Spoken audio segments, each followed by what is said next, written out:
Are you ready? Yes. Yes. John Peckman Podcast, Connecticut Valley School of Music and Dance, beautiful downtown Portland, Connecticut. Come over the bridge, go through one set of lights, start looking left. Look for the red neon. My spiel's getting longer every week.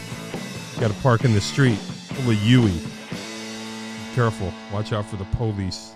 You know what I'm saying? Listen afterwards. Dave will tell you how to have your very own podcast here if you would like to. I think you should. Anyone wants to be on here, hit me up. And we are here today. I've been trying to get Scott for a while. Mr. Scott Olsen is here. Here he is. Hello. Nice to see you. Yeah, man. It's a pleasure. Yeah, I always like being around Scott. Scott's a good guy to be around. Well, and vice versa. Wow, you don't have to say that. But it's true. Not everybody feels that way. That's fine. And maybe that's a good thing. Yeah. No, that's fine. That's fine. So, Scott, I've known you kind of not as long as some people, but long enough, right? Yeah. How did we all start? I don't remember. Was it Pat Russo? Oh. Was he the initial connection? Could have been. Maybe. Could have been. And then I got the call. Oh, yeah, the call. Yeah, we'll get to that. Yeah. Get to that. You know that place is rubble now. Is it? It's no more. Oh, that's terrible. Yeah, the building's no more. All right, we'll get to that. We'll get to that. We got to go in order. Yeah. There has to be some sort of order. Yes. So tell us what you do now that we would like to know about. Well, whether you like to know about it or not, this is what I do. So, no, just kidding. So, I do the music business in weird formations of one variety or another. So, I personally started just as a musician looking to do gigs. Yep. And that evolved from there into different parts of the music business. Yep. So I started with one band, then added a second band, and then just started adding more and more bands. As that got more and more complicated or successful in one form or another, it was a natural transition to add into management booking of other bands as well, because I'd be contacting all these different clients in different markets. Sure. And they'd be like, well, yeah, we're not looking for a disco band, but they wanted such and such. I'm like, well, I need to have that, because if I'm going to put all this kind of time and effort into contacting all these different clients in different markets, I need to have the products that they need as well. So adding, started talking to other musicians and other bands and said, hey, they need this. Yeah. Are you cool with that? And, boom. And then one thing led to another. So now I do management and booking for a whole lot of other groups as well. And then I think maybe 2008, 2009, when we had that recession. Yep. That was a sort of a turning point because then I had all these sound systems at home from my bands and they weren't being utilized and I needed work. So that's when I sort of transitioned to adding the sound thing and then the DJ sound and lighting thing to my business as well. So now I pretty much do a little bit of everything. So the live thing, I play with two of my bands. I do management and booking for other bands. Yep. And then I do DJ sound and lighting as well. So, whatever. Yeah. Whatever needs to be done. Yeah, this is part of the evolution and the adaptation of life. And there's probably something else that we don't even know coming. Well, you're going to be doing something else. Yeah, absolutely. We never know what the future holds, you know. As long as you can No, I know. I kind of am the same way in a way. Yeah, you just figure out like, okay, what next? Yeah. What do I need to do now? Yeah. It's a constant adaptation. We keep adapting to what happens in the world of music and life. As we go along. We adapt. We're like the coronavirus of music. Absolutely. Yes. You build immunity, and we evade. Yeah. Your immunity. Yes, exactly. That's so true. That's so true. It's very much like that. Yeah. Wow. How did it all start? Where'd you grow up? Well, I grew up here. I was born in Hartford. Did you grow up? Well, I didn't. Yeah, that's a good point. That's a good point. Where would you have grown up if I had, or if you want to say I did? Sure, let's say if we want to say that. You can say anything. I know. So I was born in Hartford and lived the first 4.5 years of my life in East Hartford. Okay. With my parents, of course, and then moved to Wethersfield, and have been in Wethersfield ever since. Okay. Yeah. Yeah. Far out. Yeah. Far out. So I've been in the area my whole life. So. Yeah. How did music start for you? So music started at age 5 when my parents forced me to play violin. So that was okay. You know, it was something to do, something to try. Yeah. Why not? But then, you know, I got sick of that, and then in 4th grade started on drums and percussion. Oh, cool. At Emerson Williams School. Far out. Yep.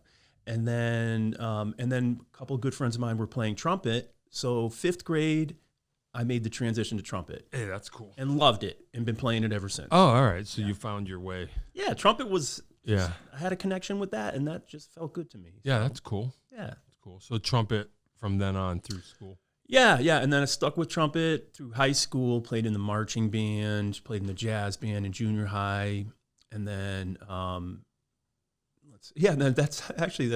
was with Pitchell at the time, because Jeff Pitchell that's how, when I first started playing with Jeff, was in junior high, in the junior high jazz band with Walter Mamlock. Oh, wow. So that's right. That's funny. That's the first time I I didn't even played with Jeff. Yeah, So it's a small world. That's one big circle. Well, it's Wethersfield. Yeah, exactly. Yeah, I guess so. Yeah.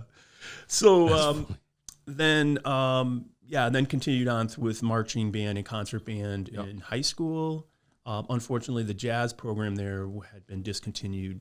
The guy that was running it stopped, so that sucked. Yeah. And then stopped playing for a while after high school, went to college, then started back up again with a couple big bands. Yep. A couple big bands. Oh, that's kind of cool. Yeah. I always loved the big band jazz thing. And then somehow, maybe like beginning of the 90s, started to get into more like the pop rock kind of stuff. Yeah. And then that just led to, you know, what I'm doing now. So. Yeah. You play keys too. Yeah, picked up keyboards, started maybe in the early, maybe mid to late 90s. Oh, wow. That was just something with the disco band. When the disco band was going, we didn't want to expand the band. Yeah. We wanted to keep it at the 6. Yeah. So then but that music is full of that stuff. Sure. Strings, keys, electric keyboards, everything, clav, everything. Yeah. So myself and Freddie and Sonia, the male and female leads of the bands, just said, well, let's try to cover the parts ourselves. Yeah, right. You know what I mean? Rather than adding a 7th player to the band. And it was more of a financial imperative and a logistical imperative at that time, Yep.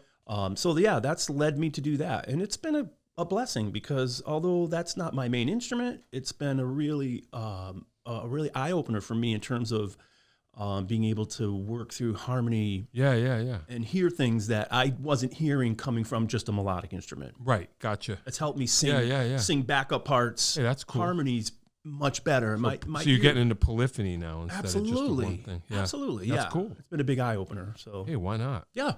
That's pretty cool. Yeah. So it's been a fun ride, Yeah. And you just learn parts as you go. Absolutely, yeah. I mean, I remember early on trying to learn trumpet lines, and I remember talking to Jay, and Jay was always like, Jay Wiggin, was always like, hey, just listen for the bass line, listen for the tonic and the bass line, and then build the chord off of that. So it was always really hard for me to do that, coming from a melodic instrument. Sure. You know what I mean? I just didn't hear things. It just, my ear wasn't used to hearing them. But now, just playing the keyboard for a period of time, it's just opened up my ears. It's so much easier to get through that stuff, to pick out harmonies, to pick out other things. Yeah. Hey, that's cool. Yeah. Would you do do you do gigs just as a keyboard player? I could, and my main thing with keyboard is parts, you know, like I can do all different types of parts, chords and stuff like that. The one thing that's hard for me is I can pick up the trumpet and blow solos and improvise so much fluently. Yeah. That's not something I can do on the keyboard. You're like a rhythm keyboard player. I'm like a rhythm, exactly. You know what I mean? Yeah, like that's a perfect way of putting it. Yeah, absolutely. That's cool though. Yeah. You get to the point where you're covering all the horn parts on keyboard, then you can fire the trumpet player. Yeah, exactly. But still have a gig. Yeah, exactly. We don't need you now, you know? So. Yeah. That's funny. Wow. Yeah, but I would like to work on that more. So I love jazz. But I would like to practice and get better at that element of the keyboard as well. Yep. Sure, it'll come. Well, you know, you're not in any hurry. No, I'm not going anywhere. Whatever. Yeah, that's killer. Yeah. When did it first? So, what was the first band that you put together? Was it Dynamite Disco Review? Actually, right a little bit before that. So maybe a little bit, few years before that, it was a band called Chromosome that I was doing with these other local cats that sort of maybe migrated from the big band jazz thing I was doing. Okay. So I put together a few of those guys, and we were doing that for a while. And that was just sort of like your just experimentation, pop rock type stuff.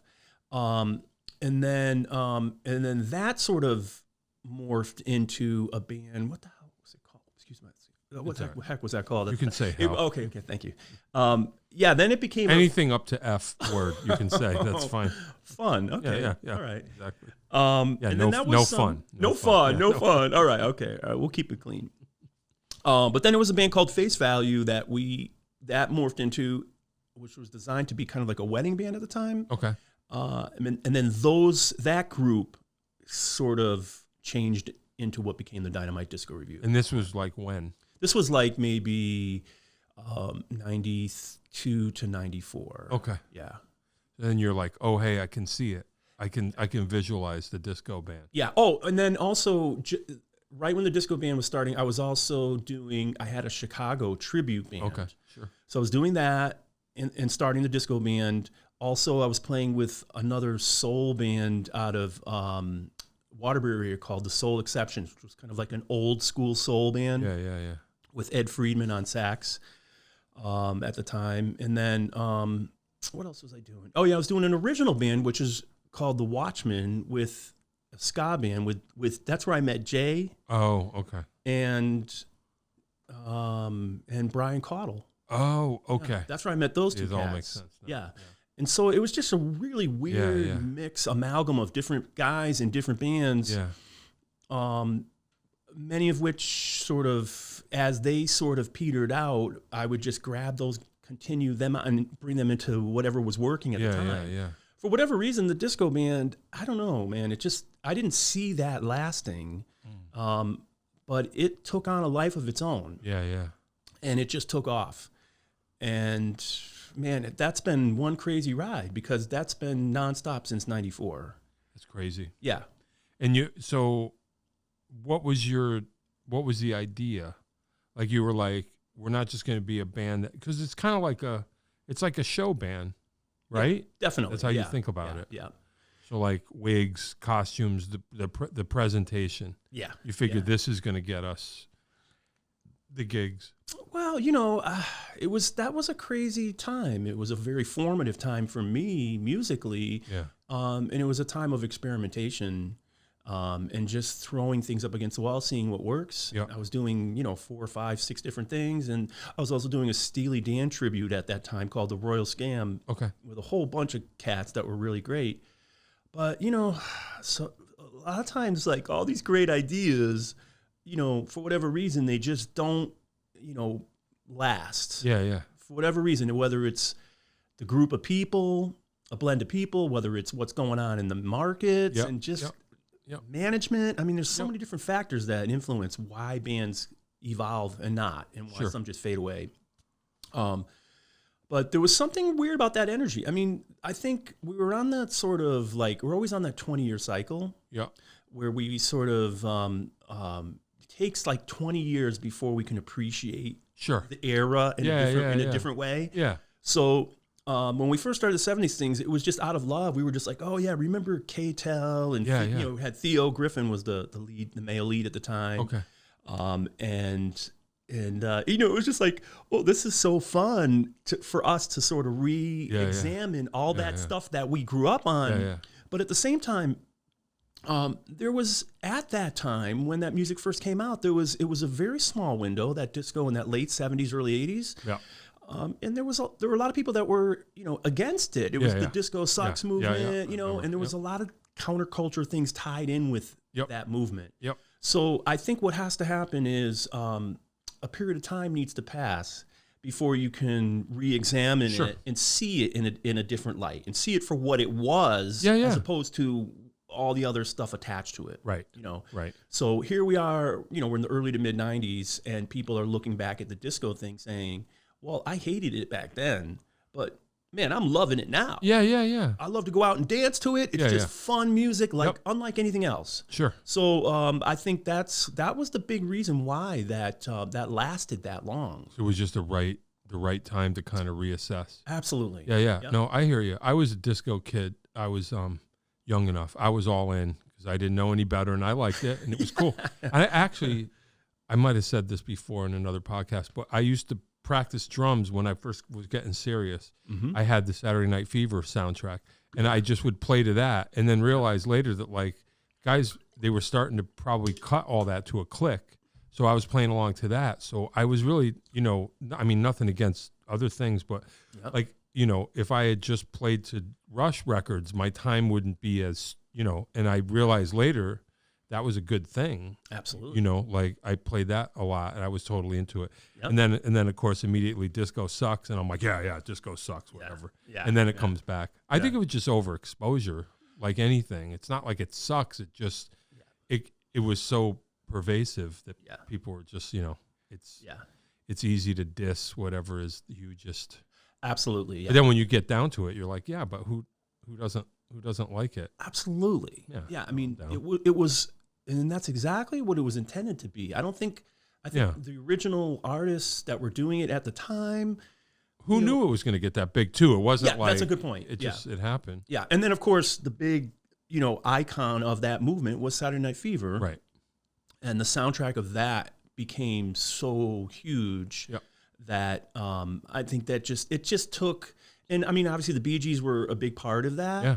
And they never really viewed themselves as being tied to like the disco movement. They were just doing their thing. Yeah. They didn't know. Yeah, exactly. And they got sucked into that. But it just became something really huge, and it became one of the if maybe the top selling album of its to that time. I saw the Bee Gees then with the white that suits. time? Yes, oh, I did. Mercy. My parents took me New Haven Coliseum, the big concert. And I mean, the white suits, there were lasers and pyro, and it was like, I felt like I was, oh man, I'm in the center of the universe right now. And it kind of was. It was cool. I'm so jealous that you got to see that. Yeah, it was pretty cool. Oh. And then I keep telling this story, but I had an uncle. He was in the record business, and he was like a regional promo guy, and he would work for different record companies. But right during that period, he worked for RSO. Oh, wow. So I had all those records. Yep. And my aunt just kind of downsized. She had an apartment, and there's a platinum Saturday Night Fever record on the wall, and she's like, "That's yours when I'm gone or whatever." Oh. And finally, she kind of moved and was like, "Take it." So I have it in my studio. Oh, like, that there is it is. so amazing. It's funny, yeah. Saturday Night Fever. I mean, it's not made of platinum, but right. But I have the record. I'm like, I'm sorry that you're, downsizing, but I'm like, boom. Yeah. I also have. She gave me a leather jacket. These are all like swag, but like a Grease T-Birds leather jacket that was all promo swag, RSO. Yeah, I got all that. So cool. I have a Grease, official Grease switchblade comb, the whole 9 yards. Yeah, it's so funny. Oh, yeah. So it's unfortunate that she's kind of unloading the stuff, but I'm the recipient finally of like all this stuff. Oh, what a blessing. Yeah, it was crazy. That's so cool. So yeah, Bee Gees, all that stuff. Yeah. And then Grease, of course. Yeah, that was huge too. Oh man. Yeah. And that was good stuff too. Like when I get older and I'm like listening to the Grease soundtrack, I don't know. I'm not entirely sure who's playing drums on that, but a lot of it is cats. It could be Jeff Becerra, So like I was actually lucky. Yep. And then also he was working for them when they made that terrible Sgt. Pepper movie, which was the Bee Gees and Peter Frampton and all these people. However, I knew the Beatles from when I was little, but that actually re-upped it. Yeah. And I was like, oh, okay, I'll get into this and go back. Right. And then I found out later that on that Sgt. Pepper record, that's all Bernard Purdie. Oh, which I did not know it's like I learned to play that, and I'm like, well, there you go. Yeah. And that's who you were listening to. That's who you learned it from. Yeah. It's kind of funny. Anyway, so I'm with you with the disco thing back then. Yeah. That was something special. Yeah. And again, like when you think about it, Grease was so big. Yeah. And it was in the 70s, but based off of the 50s. Yeah, you know what I mean? And then that's what you're saying. Yeah, Happy Days, the show was huge in the 70s. Sure. But on that, based off of the 50s. Again, that's sort of that return to that 20-year cycle sort of thing. Yeah, that's cool. Yeah. That's cool. Yeah. That you didn't plant, but you felt like it's in the air. Like we could do this now. Yeah, yeah. You got response. Yeah, people that was the thing. Yeah, it was an immediate, visceral response from people. Yeah, yeah. And then we did it, and we went with it. We ran with it. Why not? And then I think that was the time when the polyesters clubs were cranking. Remember the polyesters? Yep. So, it was cool. We were out playing the clubs, Chuck Cellar, all those places, And then it ran its course. And it was a wig gig right away. You were like, the vision was, we got to do it. Yeah. Yeah. That's great. Yeah. And I think, and the funny thing is I think like places like the Chowder Pot in Brantford, we'd come out, and the reaction was just people laughing and pointing and staring and like, oh my God, look at these people. We started looking. Yeah, exactly. Yeah. But if the band wasn't halfway decent, then it would have sucked, and we would have got laughed off, and that would have been the end of it. Right. So you needed to be able to deliver from a musical standpoint. Mm-hmm. And then if you could bring that combination together, then you just shut them up. Exactly. And they're like, oh, I get it. Yeah. No, I know what you mean. I've done those gigs too. Yeah, you kind of got to be a clown. Just be like, all right, you know what? I'm gonna give myself up to the ridicule, but then I'm gonna get you on my side by the time this is done. Yeah, absolutely. Yeah, I hear absolutely. That. That's cool. And Freddie's great at that. Oh, Freddie was always great. Yeah, he's great at that. Yeah. Theo Griffin, local Hartford guy. Yep. Was the original lead singer. Okay. And very much one of the initial sort of inspirations for doing this too. Yeah. He felt it, and then Sonia, she's still with me from the very beginning, which blows my mind. Here we are 27, 28 years later, crazy. NonStop, and she's been with me from day one. Theo, we had to part ways at that time because he was spending so much time in Boston. Okay. Pursuing his original music, which was great, and I totally applauded that. But then after Theo left, we brought in Les Haley. Oh yeah. So Les was the next front man. Great singer. Oh, amazing guy. Yeah. And then that took it to another level. Yeah. In a totally different direction. Funny.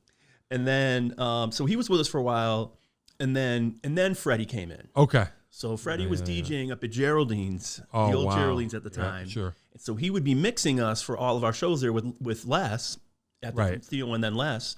And then, when Les was leaving, Freddie was just like, hey, I could do this. Yeah, I could do this if you were interested, He was always there sitting in, funny.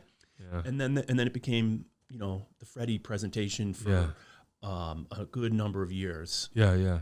So I think when I became aware, I think it was Freddie was our. So I didn't know I didn't know. Yeah, that's funny. And it's funny though too because I think when we were doing the club thing when it was hot, and then that fizzled, we thought that was sort of like a sign of the end of the band.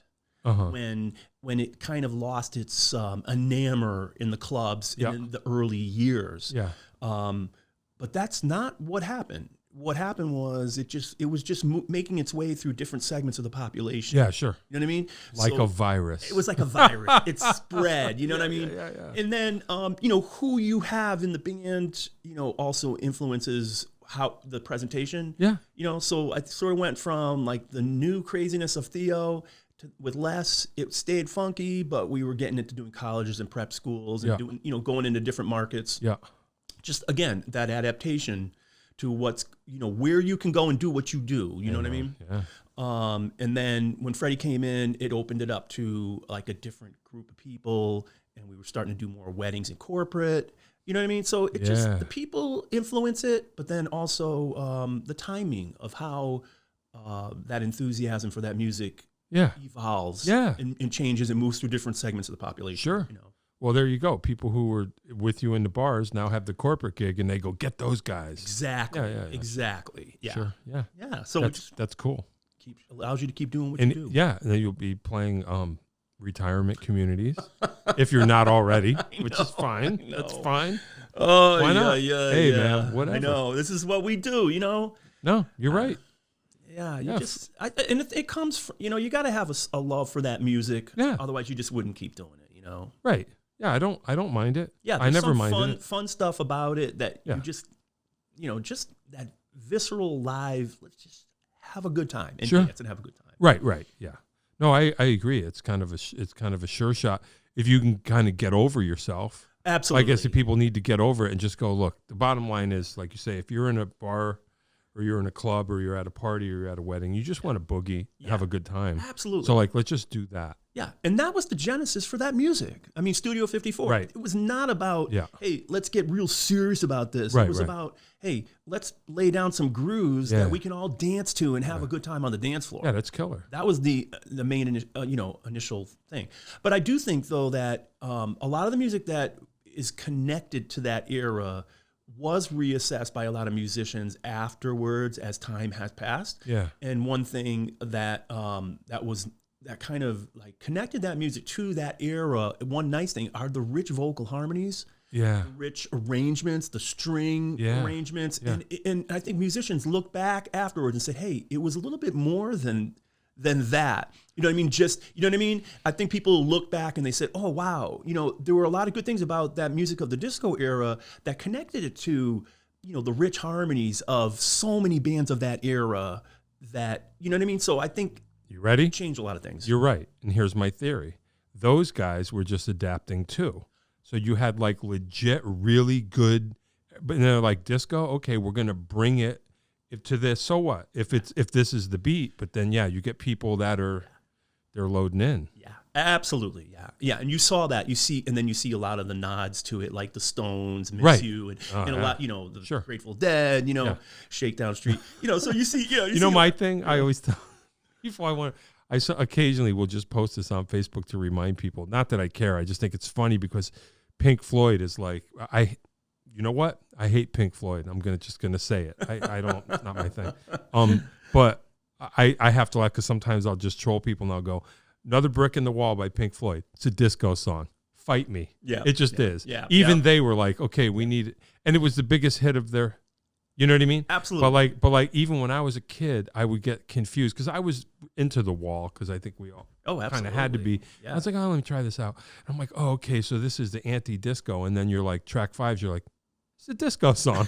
Like, who are you guys kidding? You're Yeah, trying to sell yeah. records just like anybody else. Of course, Yeah, of yeah. course. So even Pink Floyd. Yeah, you know, I mean, You again, know. I think it's just people recognized it and I think appreciated it for what it was. And who didn't enjoy it? And, you know, and You just got to get over yeah, yourself. exactly. And, you know, and then a lot of the disco artists were drawing on earlier stuff. You know, Right. it's like, it's just an evolution and people keep bringing those elements forward, Yeah. you know? Well, like you say, if it blows up as a musical phenomenon, more people are going to pour in, and you're going to have people bringing different elements into it. Yes, And- absolutely. yeah, Absolutely. no problem with that.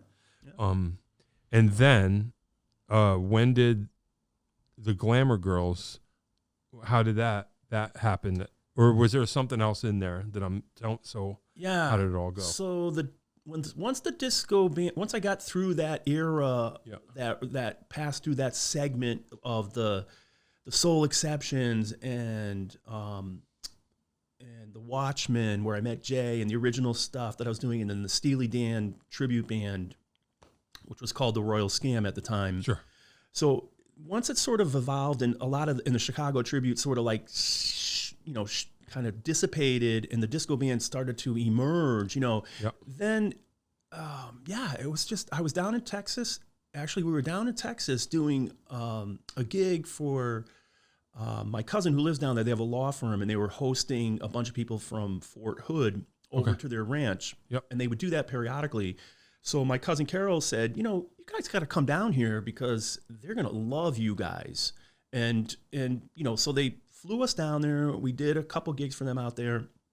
So during one off night when we were down there, we were down at the Oasis, which is a really cool nightclub on the cliffs of Lake Travis, outside Austin. Yeah. Really gorgeous. And I'm like, this is an amazing nightclub. This is so cool. Yeah, yeah. So then this band comes on, and it's called Rotel and the Hot Tomatoes. And I'm like, this is really cool. So it was just kind of like a takeoff on the Diana Ross and Supremes, the girl group kind of thing. So they had the 3 girls, and then with a really cool band behind them, and they just sort of like went through different eras of music. Yeah. So I just love that idea, and that was the inspiration for me. I said I want to do something like that. So I did my own version of it with the Glamour Girls. Yeah, that's what gave me the idea to do that. That's cool. Yeah. So you're like 3 female singers, and then you can cover a lot of stuff. Yeah, and I think the original plan with that was we would come out with the Glamour Girls would do a set of the 60s. Yep. You know, Motown soul-ish kind of stuff, or even actually more like the late 50s, early 60s, the sock hop kind of stuff. Yeah, yeah.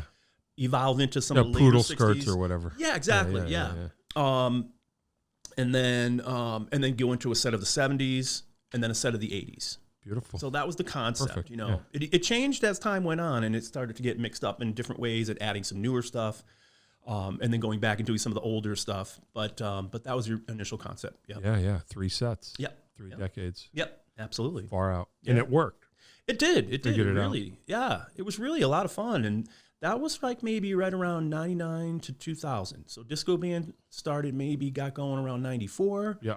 Glamour Girls maybe like around 99, 2000. And that's still going. It is. Yeah. It has changed a lot, and now it's a different type of a project. A little bit less structured, but it allows me to bring a variety of different people in, do different things with it. So, that's cool. Yep. What else? Yeah, so those are the 2 I know most about. Yeah. Those were my 2 longest running projects, and then I've always had. I sort of brought the name Face Value back. That was the wedding band that sort of preceded the Disco Review, but I kept that name to use as almost like a throw together project where it was just very GB general mix of music for different corporate wedding type things that came up. Sure. So that band still does things, and it's just a mix of people that would come in and be part of that depending upon the gig that's going on at the time. And then also I started within the past bunch of years another band called Radio Waves, which is like a top 40. Yeah. You know, I'm like, I don't have a band that really kind of just does more current stuff. Yeah. And I was, digging some of the newer stuff that was coming out. I'm like, let's do something like that. So I put that together, and that band is still going. Wow. As of right now too. So cool. Yeah. What's next? Who knows? I don't know. I'll tell you one thing, with the lockdown. Yep. That's given me a chance. It's affected us all in so many different ways, but it's given me a chance to look back at some of the early things we were working on. And one of the things that really came to my mind was just to, it forced me to just start thinking about life in a different way and starting to maybe re-examine some of the original stuff that I was working on. Oh, okay. One of those projects was an offshoot of the Chicago tribute band I had at the time, and it was Jay was in it, and Ramon. Yep. And Lee View on drums. Oh wow, yeah. So I was just going back listening to some of that old stuff, and I'm like, man, I wish we had stuck with some of that because there was some really cool ideas with that. Yeah. So one of the things we did was we took one of those songs and we started reworking it. Yeah. So everybody's staying at home, but like. Jay redid a bass track.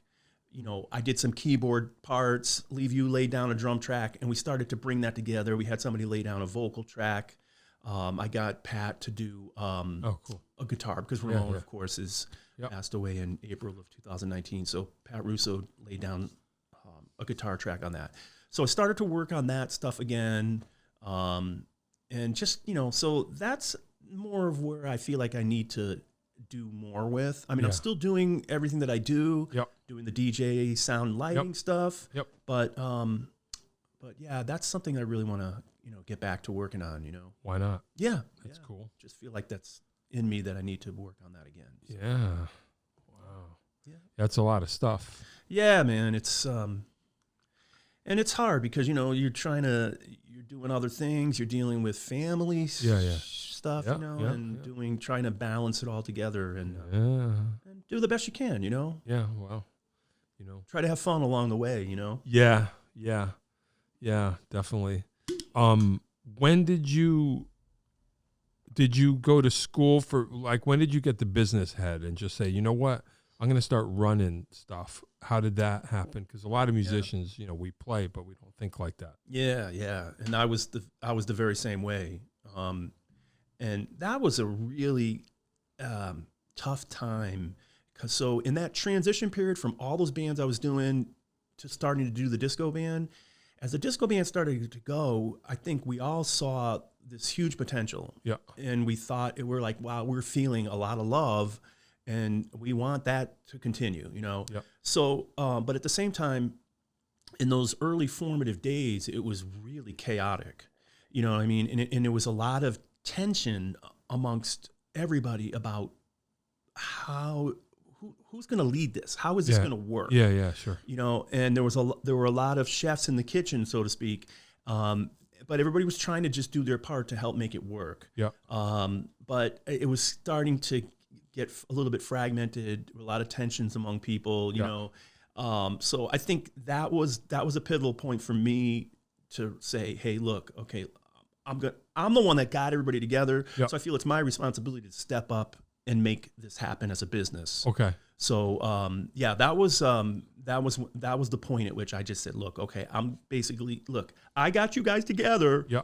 It's getting a little crazy. The whole sort of like democracy thing, and nothing against democracy. No, I'm all for that, but sure. But at some point, somebody has got to take this by the horns and just like make it work, you know. And why did you think you were the one? Well, just because you had the vision, or? I think I had the vision. I had the idea. I'm the one that sort of got everybody together. You know. So you just were like, yeah, you're going to wear this wig. Yeah, exactly. It just sort of came to that point where Did you lose anyone? Somebody's going to without naming names. Yeah, yeah. I think as at that point, as I started to try to like corral things. Yeah, I know the guitar player ended up leaving at that soon after, the bass player. You know, we had to let Theo go. Unfortunately, that was sad because he was a really important part of that project. But, you know, I think it started to kind of like take on a greater life of its own beyond, you know, the initial people. Yeah, yeah. And there was not, you know, it wasn't like there was a lot of tension, but there wasn't animosity as people left. They just saw that maybe they just didn't fit in where it was headed, and people made their decisions. You know what I mean? I never liked the concept of having to ask people to leave and say like, look, this is not going to work. You know? I mean, that's really hard. You know. Yeah. And then you started just making the phone calls. You were just like, I'll handle the booking. Yeah, that's a really good point, you know, because that was another big thing. It's just how is this going to work? Because that's a huge endeavor. And it became a really, really ton of work, you know, putting together packages, contacting clients, deciding what markets you're going to be in, how you're going to market to them. You figured that all out yourself. Well, you know, it was just a lot of trial and error, you know, but you had to make choices about what you're going to do. Yep.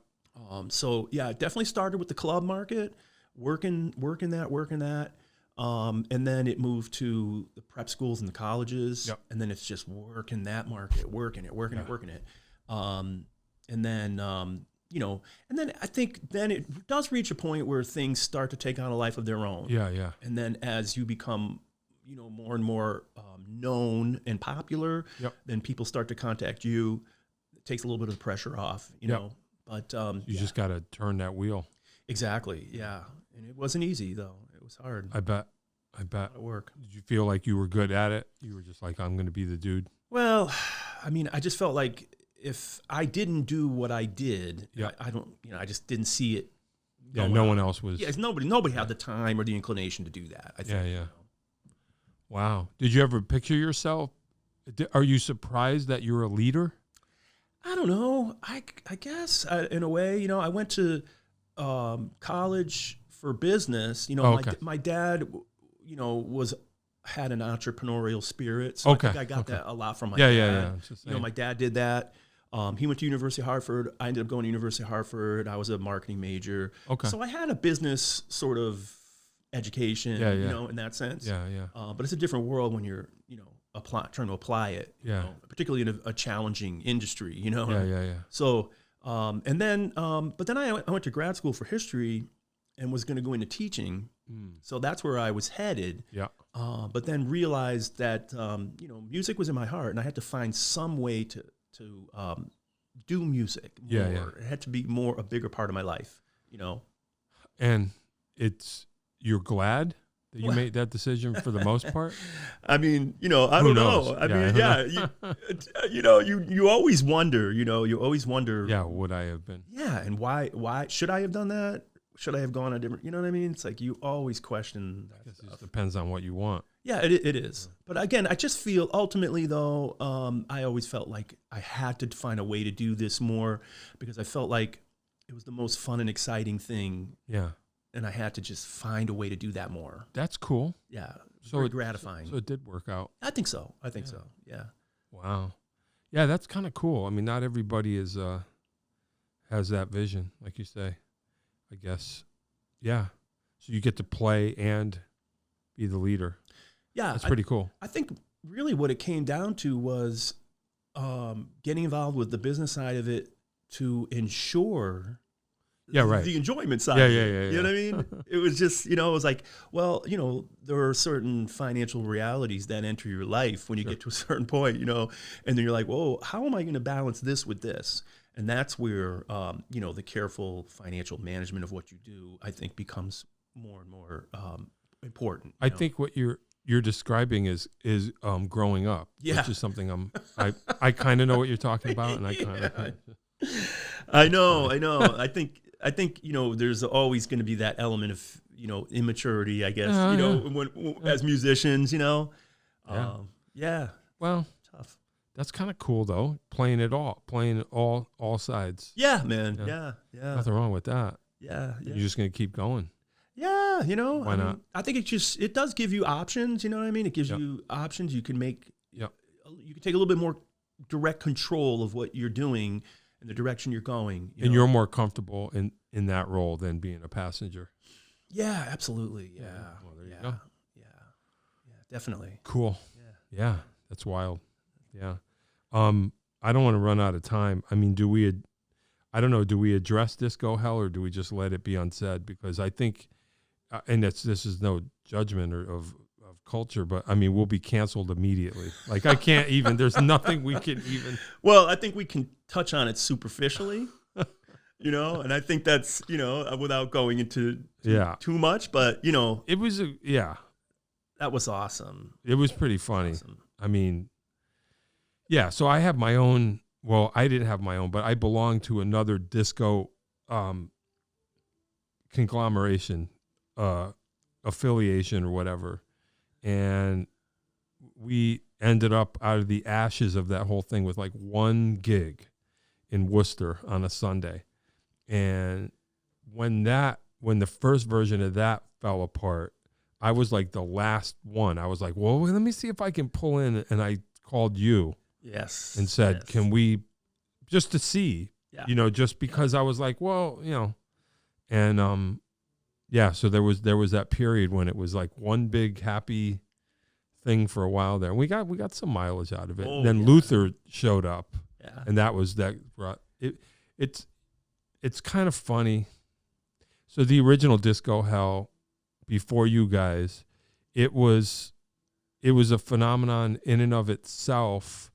I thought the band was really good musically. Our version of the band, in certain ways, I thought was way better musically. Right.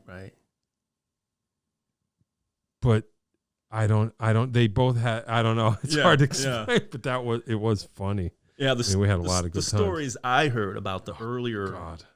They're all form, true. Yeah. They're all true, whatever they are. That was at another level. It was a different thing. From what we were doing.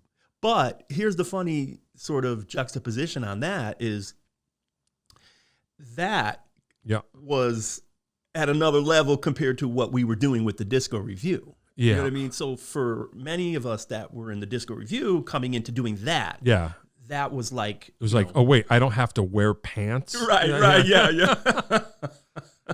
I mean, it was just... And for many of the guys that had been doing the disco review for a long time, this was liberating. This was like, wow, we can go and do that and just take it to a whole nother level. Right. Yeah. And that's exactly what we did. So yeah. Regardless of what it was before we came in, this for those cats was a different level. And it was cool, we enjoyed it for a while. Oh, it was cool. Yeah. But that happened. Yeah, that was I don't even know. Yeah, so the Lucky Dog in Worcester is no more. Oh. It's a pile of I think there's like a baseball, there's a stadium that bought a bunch of Green Street to make parking lots, so it's probably a parking lot. Wow, no kidding. Yeah, sad. That's sad. Sad. It is sad. Do you ever keep in touch with Eric? Oh yeah. Really? Yeah. Yeah, we'll talk, every month or two. Okay. Yeah. Oh, definitely. Yeah, I still have a connection. Yeah. In some kind of way, because I can't even. It was such a huge part of. I don't know. I went by like one time. I was passing through, and I'm going to get off the exit because it was like right near. Yeah. I got off the exit, and I just kind of like got out of the car and just kind of walked up to the club. And I swear to God, the minute I get out of the car and start, I'm walking different. Yeah. Because it was just you immediately. Yeah. It's a whole different. Oh man, I tell you, the experiences that we had connected with that gig were just incredible. Yeah, it's funny. Yeah, they were just so much fun. Yeah. I don't want to run out of time. Mm-hmm. So, yeah, we could pretty much like how this happened, where you're headed, what you're doing next. That's kind of cool. Yeah, I think we got that. Is there anything you wanna? Because I have like kind of like other wrap up type of questions. Is there anything you want to touch on or talk about that I did not? As far as your history, any blanks you want to fill in? No, I guess we touched on pretty much everything. How it happened. Yeah, how I got into doing it, and I think I think one thing I would say is that you never know. You know what I mean? Like whether or not you're pursuing the right path. Sometimes you do, sometimes you don't. There he is. There's Dave. Here's Dave. Hey. Dave. Hey, Mr. Scott, how you doing? Doing good. It's good to see you. My age is good to be seen. Well. Yeah, hey. Dave just joined us. For those of you who he just rolled in. So, so there you go. Yeah. So you were saying. So, but anyway, yeah. And it's just, I guess what I say is just, you can follow your heart, you can follow your mind. There's a lot of different ways to pursue things in life. And I guess for me, it ended up just, following your heart, Yeah. But maybe with, some guidance from the mind, you know what I mean? So I mean, so that's, because these are tough things. And I think you can go through life not ever really knowing completely that you're doing the right thing and pursuing the right things. You know what I mean? By whose measure? Yeah. Exactly. So ultimately, it's your own measure in the end. So, and you feel like you kind of got a little bit of it all. Yeah. I guess so. However, following your mind, neither your mind nor your heart will lead you to Worcester. I don't know. That's another organ. That's the third rail. I think you got that right. And funny thing connecting back to Worcester is that's where my dad was born and raised in Worcester. Oh, cool. I never knew that. Did I know that? I don't think you knew that. That's funny.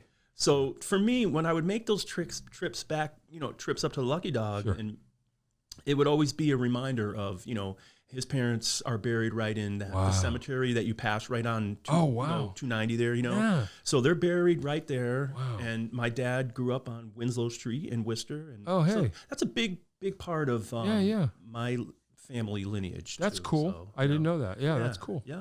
Why not? Yeah. That's awesome. Yeah.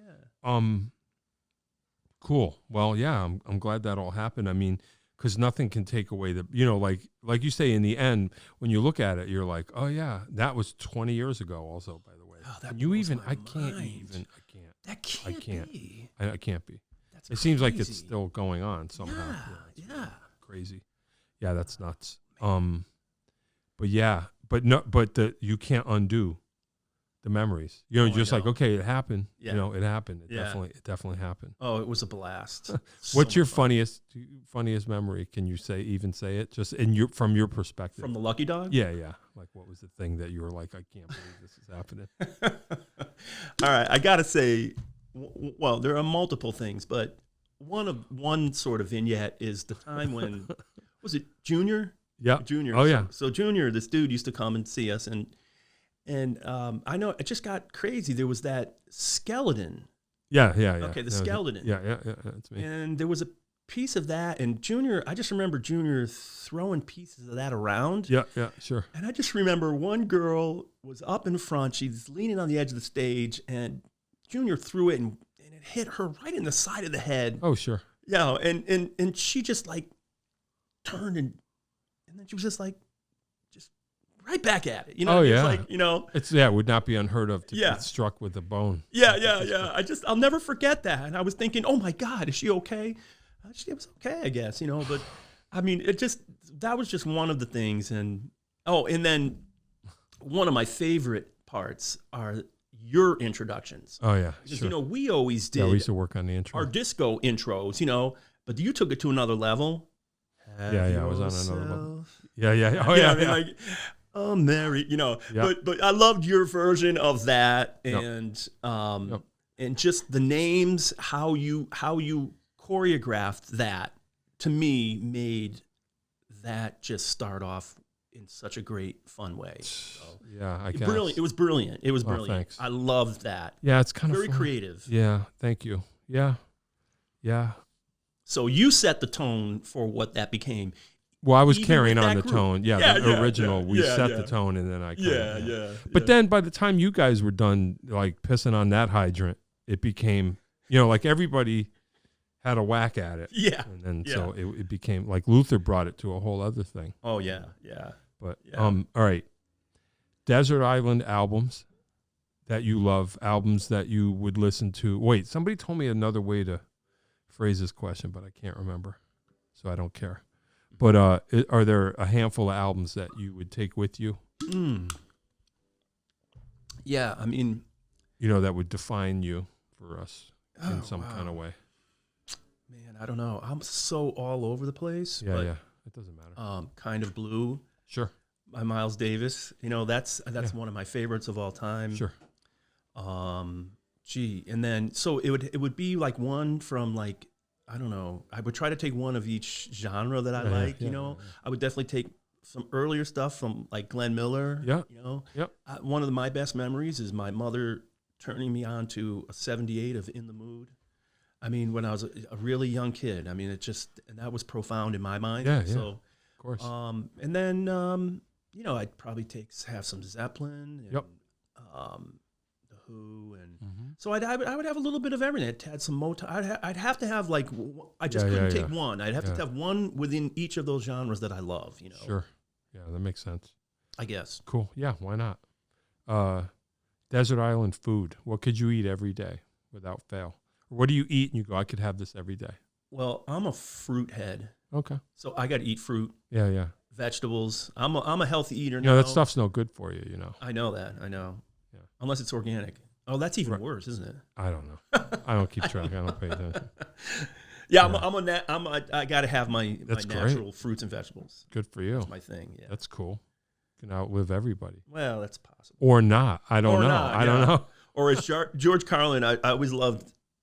He would always say, you know, man, I just love all these health nuts, you know, and you know, because someday they're just going to be dying of absolutely nothing. Yeah. You know, I guess Yeah. there's some truth to that. That but could be. yeah. Yeah, that's cool. What can you think of a concert or a show that you attended that changed your course of that you were like, whoa, this, Oh wow. you know? Well, on a more local, smaller scale, when I was Whatever. down in Texas Yeah. and seeing that band, Yeah, you yeah, know what I mean? yeah, Like yeah. there were moments like that, even just for small local things that were transformative for me. Yeah. You know, like I think, you know, seeing my first concert was Ted Nugent. Hey. And that blew my mind. Ted Nugent, and then right after that, I saw AC/DC. So seeing some of those rock artists, early on, I loved the showmanship of those bands. Eventually when I got to see a band like Earth, Wind and Fire, that was transformative. Yeah, sure. I mean, there's so many. It's hard to narrow it. That's heavy. Yeah, great stuff. Yeah. No, we're pretty lucky. When did you see Earth, Wind and Fire? I'm trying to think. Seeing, what did I see? That must have been for the first time. Well, my first memory of them was their HBO concert. Oh. On HBO, of course. Sure. And it was maybe like late 70s, 78, yeah, 79. I never saw it. Oh, it's the best. Yeah. You can go back and see that. I just love that. That was profound for me. That's the first time I even understood that. I wasn't going to concerts yet at that age. Yeah. I was still young, but that man, loved that band. Yeah, that'll do it. Yeah. I keep saying this too because I don't remember when it is. I think it's in April or May or something. But me and Paula got tickets at Oakdale. It's Cool and the Gang, Spinners, and Average White Band. Oh, boom! Wow. I'm like, that's gonna be great. It's gonna be crazy. Yeah. Saw the Spinners at Mohegan maybe several years back. Yeah. And they were I love amazing. Yeah, just songs. Yeah, that's gonna be a crazy bill. Yeah, I can't wait. Cool and the Gang is going to be great too. Saw them at Mohegan. There was that time when you could go through Mohegan, through the Wolf Den, and see all those bands coming through. And one of the funniest times, I remember seeing Cool and the Gang at the Wolf Den, and I was outside looking in, kind of. Yeah. And I see them. They're doing Celebration, and they're handing the mic down to somebody. Sure. And I see this woman down in the very front row grab the mic and take it and start singing. And I'm like, holy, and it was like pretty good, Yeah. It turns out I found out later it was Sonia. Oh, she literally grabbed the mic. That's from funny. The lead singer at the time, I don't remember who it was at the time for Cool and the Gang, and she starts singing. And she just tore it up. Yeah, and he let her do it because she was good, And you didn't know her yet? I didn't even know who it was. So then later, and then I found out afterwards. It's like, it's funny. That is so funny. Isn't that bizarre? Yeah. Go figure. Yeah. That's wild. They're great though. They're awesome to see. Yeah, I can't wait. Yeah, it's gonna be killer. I don't even know who to be excited most about. I mean, out of all of those, I look at it like like Spinners have song power. Like just so many of their songs, and I mean, I know it's a controversial, but I take Average White Band over Tower of Power. I don't know why. There's something about it. So I'm in, and then Cool and the Gang. It's just. Yeah. Both, it's kind of both. There's songs and just the funkiness. Oh, absolutely. I'm like, oh boy, that's going to be an amazing. Yeah, it's going to be killer. Yeah. I don't know when it is. All right. You know what? We could get out of here. You have anything you want to add before I press the button that ends all of this? Well, all I can say is thank you for the opportunity to chat with you. Yeah. And thank you for doing this. This is great. Thanks. I had only heard. Yeah. So it's it's a great place. Yeah. It's amazing equipment. Dave, of course. It's all him. He does the everything. Brainchild. Yeah. But you are the man doing it. So this is so amazing. And I just thank both of you for the opportunity to be here. Of course. It's such a pleasure. Well, I'm just trying to get someday, if we look at all of the guests and all of the thing, it's the Connecticut music scene. Yes. And you are part of it now. It's just like, now we pull this thing in. And so you were always on the list. Yeah. And now you're on the list of people that have been. And, you come back again. Well, it's my pleasure. Of course. I would love to. Yeah. Always fun hanging out with you. Right. All right. I'm going to what? It's episode number 95. 95. Ooh, what are we going to do for triple digits? We got to do a big one. Got to do a big one. I think we're going to bring in the dancing girls for that. Ooh.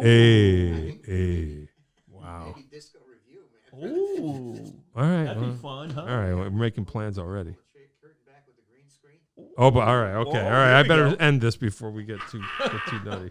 I like that. All right. Well, like hey. that. Yeah. I know. He's the idea guy. I know. We're in his world. This is his world. Well, hey. All right. Great to be here. Yeah, absolutely. Yeah, come back. We'll figure it out. For sure. All right, John Peckman Podcast, Connecticut Valley School of Music and Dance, beautiful downtown Portland, Connecticut. Come over the bridge, go through one set of lights, start looking left, the red neon sign, and you have to park in the street. My spiel's getting longer and longer and more instructive as we go. Thanks for coming, Scott Olsen. My pleasure. See you again. You betcha. Take it easy. I'm going to press the button. Okay. Oh, yes. Oh, I was supposed to say all that over that. Yeah. Okay. All right. Pretend I didn't say anything. All right. Hey, like and subscribe if you're on YouTube. I want to see what happens if I get lots of subscribers. I don't really know what happens. What happens? We'll find out. All right. Drive safe. Be cool, kids. We'll see you later. Hey, that is all. If you'd like to start your own podcast, give us a call at Connecticut Valley School of Music and Dance. Our professionally designed podcast space is here for all your recording needs. Rent out our studio to do interviews with up to 4 people, to record audiobooks, social media content, and all other recorded material. Our rentals include a private studio along with our professional-grade podcasting equipment, and we can customize your output to whatever your needs are. We also have green screen capabilities, which will expand to video capability if you so wish. So check us out here at convalley.net/podcast.